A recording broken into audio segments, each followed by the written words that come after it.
Il y a certaines régions du monde où ça n'existe presque pas. En particulier des régions entières de Chine où il n'y a pas de cancer du sein. Ce qui est très étonnant quand on voit l'incroyable prévalence du cancer du sein en Occident.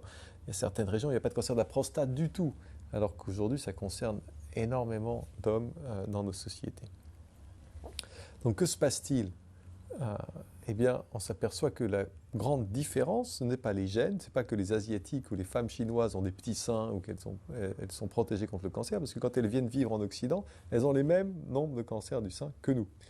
Il se passe qu'il y a une différence dans la manière de vivre, dans le mode de vie dans ces régions et dans les nôtres. Donc qu'est-ce qui a changé dans le mode de vie? Il faut le comprendre, puisque ce qui a changé dans le mode de vie en Occident depuis la Deuxième Guerre mondiale semble être un engrais pour le cancer. Il y a trois principaux facteurs que je décris dans mon livre. Le premier, c'est l'augmentation considérable de la consommation de sucre et de farine blanche raffinée, qui n'existait presque pas avant la Deuxième Guerre mondiale. Aujourd'hui, on est en France, au 19e siècle, on consommait à peu près 5 kilos de sucre raffiné par personne et par an.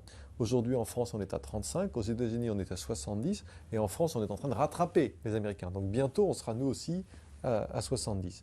Le corps ne peut pas gérer 35 kilos de sucre raffiné par an. Il n'est pas fait pour ça. La génétique humaine est faite pour gérer. Le moment où nos gènes sont constitués, il n'y avait que le miel comme sucre raffiné, et c'était 2 kilos par personne et par an. Donc il y en avait très peu. 5, visiblement, c'était encore gérable. 35, ça n'allait pas. 70, certainement pas. Et le cancer se nourrit avant tout de sucre. Le cancer, les cellules cancéreuses ont un métabolisme anormal et elles ont besoin du sucre pour leur survie. Quand on pompe du sucre en permanence dans l'organisme, on alimente directement la croissance des cellules cancéreuses. En plus de ça, le sucre crée de l'inflammation dans le corps. Et le cancer a besoin de l'inflammation, non seulement pour grandir, se multiplier, mais pour envahir les tissus avoisinants et se répandre dans l'organisme. Il a besoin de cette inflammation qui est alimentée directement par le sucre.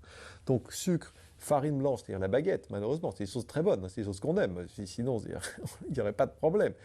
Mais la baguette, c'est du sucre blanc qui très très vite fait monter le taux de glucose dans le sang dès qu'on la mange. Les viennoiseries, les croissants, le pain au chocolat, des choses qu'on aime, hein, mais il n'y aurait pas de difficulté si c'était pas ça. Mais qui n'existent presque pas dans certaines régions de Chine où on mange pas de pain, on mange pas de viennoiserie et on mange presque pas de sucre raffiné blanc.